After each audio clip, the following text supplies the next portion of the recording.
सदन कसाई जी की कहानी। सदन नाम के एक संत थे। उनका जन्म कसाई कुल में हुआ था। उन्होंने अपने कुल के व्यापार को अपनाया। वह कसाई वाड़े से मांस लाकर बेचते थे और खूब भजन करते थे। वह ऐसे ज्ञानी महात्मा थे कि बड़े बड़े संत उनसे सत्संग सुनने जाते थे। एक बार वो भगवान जगन्नाथ जी के दर्शन के लिए चले। पहले प्रायः पैदल ही यात्रा होती थी। वह एक गांव में भिक्षा मांगकर खाने के लिए गए। संतों में एक भागवतिक आकर्षण होता है। उनका रूप भले ही बिगड़ा हुआ दिखाई दे, लेकिन उनको देखते रहने और उनसे बात करने का मन करता है। जिस घर में वो भिक्षा मांगने गए थे, उस घर की महिला उन्हें देखकर आकर्षित हो गई। उसने कहा, मेरी इच्छा है कि आप आज हमारे घर आकर भोजन खा लीजिए। उन्होंने उस महिला का भाव देखते हुए कहा, ठीक है। उनसे करुणावश यह गलती हो गई। शास्त्र आज्ञा करता है कि संतों को 5 घरों के दरवाजे के बाहर से मांग कर लेना चाहिए। संतों को घर के अंदर जाने की आज्ञा नहीं है। दरवाजे से जोर से 3 बार तक आवाज़ देकर फिर आगे बढ़ जाएं। संतों को उदर पोषण करके भजन करने के लिए केवल रोटी मांगने का अधिकार है। लेकिन सदन जी ने आमंत्रण स्वीकार कर लिया और उस महिला के घर के अंदर चले गए। महिला ने पूछा, आप कहाँ जा रहे हैं?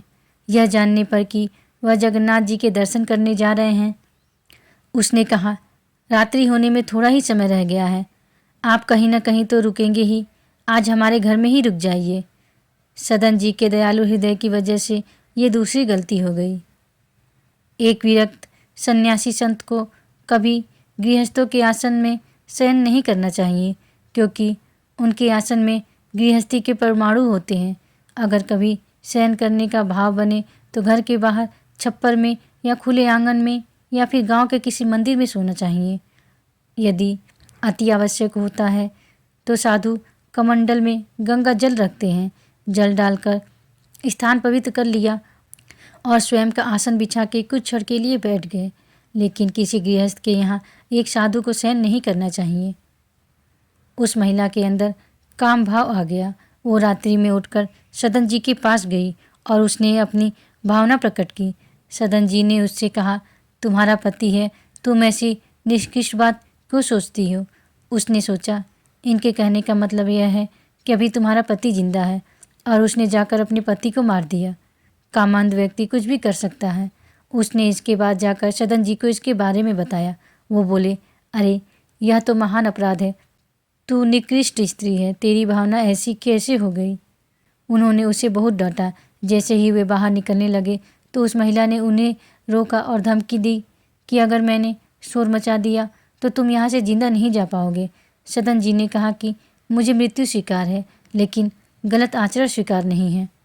उस महिला ने हल्ला मचा दिया, कहा, देखो, रात में इनको साधु समझकर हमने हमारे यहाँ रहने दिया, लेकिन रात में इन्होंने मुझे छेड़ने की कोशिश की।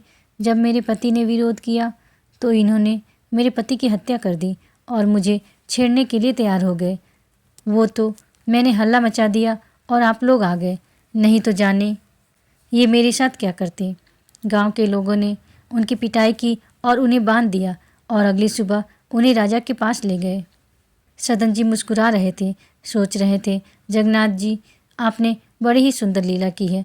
भक्तों के सामने संसार थोड़े होता है, केवल भगवान होते हैं। भक्त केवल भगवान को देखता है, जैसे सब उनकी लीला ही हो। राजा ने सदन जी से कहा कि हम आपकी ही स्वीकृति से दंड देंगे। आप बताइए कि क्या आपने अपराध किया है? आप संतों की भाषा केवल संत ही समझ सकते हैं। उन्होंने कहा, बिना अपराध के दंड कैसे हो सकता है? कोई न कोई अपराध तो होगा ही, इसलिए भगवान ने मुझे पवित्र करने के लिए दंड दिया है। सदन जी जान रहे थे कि कोई न कोई पाप किसी पिछले जन्म का बाकी तो है ही, जिसकी वजह से प्रभु उन्हें फंसाकर पिटवा रहे हैं। राजा इस भाव को समझ नहीं पाए तो उन्होंने सजा दे दी कि इनके दोनों हाथ काट दिए जाए और इसके बाद इन्हें छोड़ दिया जाए। वह साधु थे, इसलिए राजा ने उन्हें प्राणदंड नहीं दिया।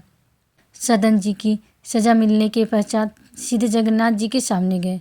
उन्होंने कहा, आप तो सब जानते हैं, मेरी आपको प्रणाम करने की इच्छा थी, पर अब मेरे हाथ ही नहीं है।